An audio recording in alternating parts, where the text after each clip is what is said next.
It starts with a sound you almost don't notice. Not a slam, not a shout, just the soft click of a bedroom door closing. You're standing in the hallway with a question on your tongue, something about homework or dinner or his day, and the door is already shut. The hallway light catches the edge of his backpack on the floor. You stand there for a moment, hands still raised, words still forming. This isn't rebellion. Rebellion is loud. Rebellion argues back.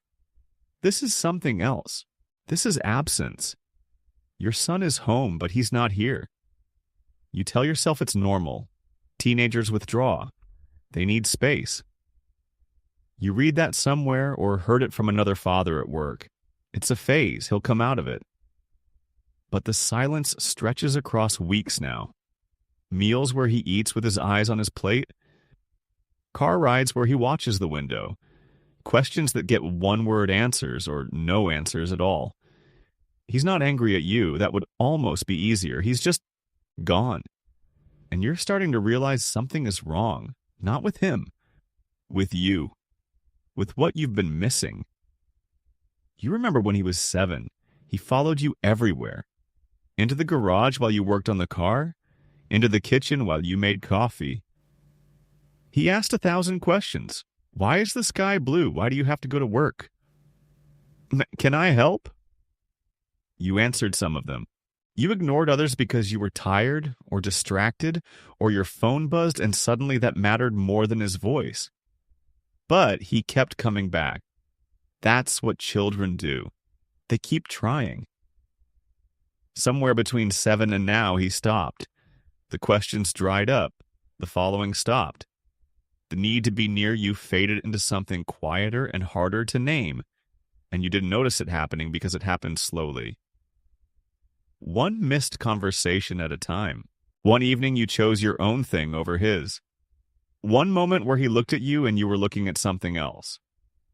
Psychologists call this the secure base. A child needs to know that one person, especially his father, is consistently available. Not perfect. Not always happy.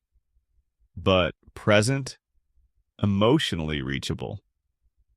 Someone he can return to when the world feels uncertain. When that base disappears, the child doesn't stop needing it. He just stops asking. He turns inward. He closes the door. Listen to what silence means. It's not emptiness, it's protection. Your son has learned, through repetition, through small rejections, through your divided attention, that vulnerability with you isn't safe. Not because you're cruel, not because you've beaten him down, but because you've been unreachable. Maybe you were there physically, but absent mentally. Phone in your hand during dinner. Your mind already at work before you left the house. Your frustration about something else bleeding into how you spoke to him. Maybe you corrected him more than you connected with him. Maybe you gave him rules without explaining why they mattered. Maybe you demanded respect without first earning his trust. A teenager's brain is still developing its ability to regulate emotion and interpret social cues. According to neuroscientist Daniel Siegel, the adolescent brain needs connection before correction. It needs to feel safe in a relationship before it can truly hear what you're trying to teach. When a teen feels disrespected or dismissed by his father, he doesn't argue. He withdraws. He decides that keeping his inner world private is safer than risking more rejection. So the silence isn't defiance. It's a survival strategy. He's protecting himself from further disappointment. And every day that silence continues, the distance between you grows a little wider. The question isn't whether he'll come back. The question is whether you'll go toward him. First, there's the immediate layer. Your son is lonely. He's in your house, surrounded by family, and he's profoundly alone. He's navigating the most confusing years of his life: identity, belonging, attraction, purpose. And the one person who should be his anchor is distant. So he finds other anchors. Friends, online communities, influencers. Things that feel safer because they don't require him to be vulnerable with someone who might hurt him again. Second, there's the deeper layer.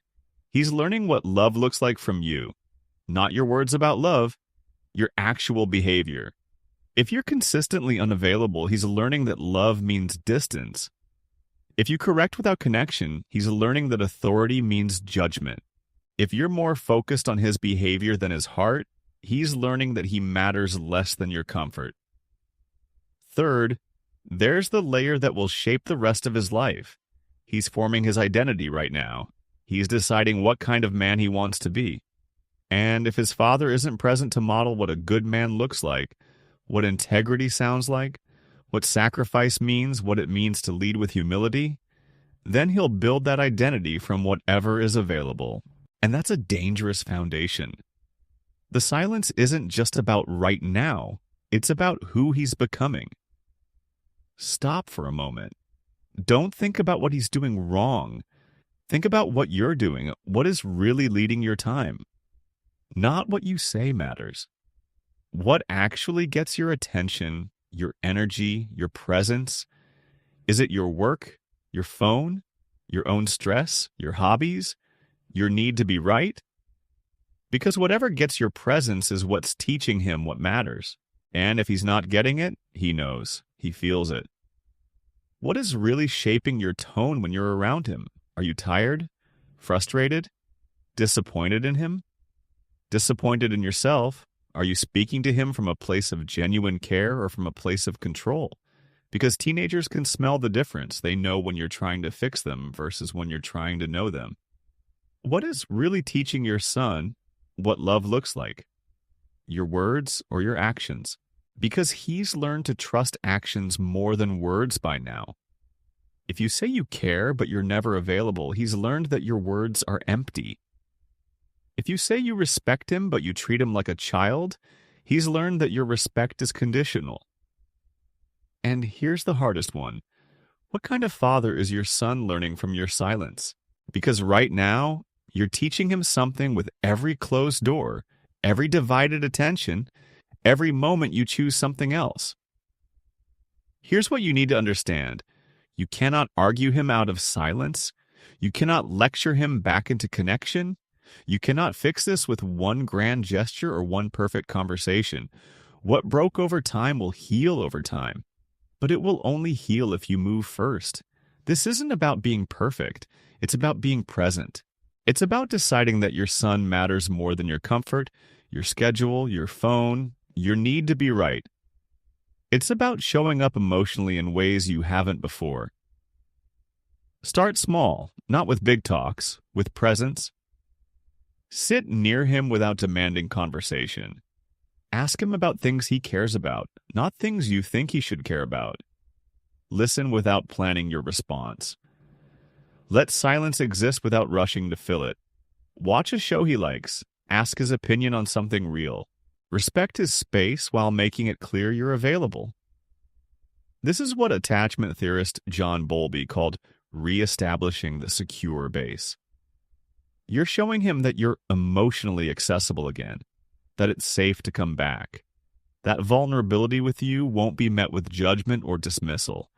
And here's what happens when you do this consistently. Slowly, the door opens. Not all the way, not immediately.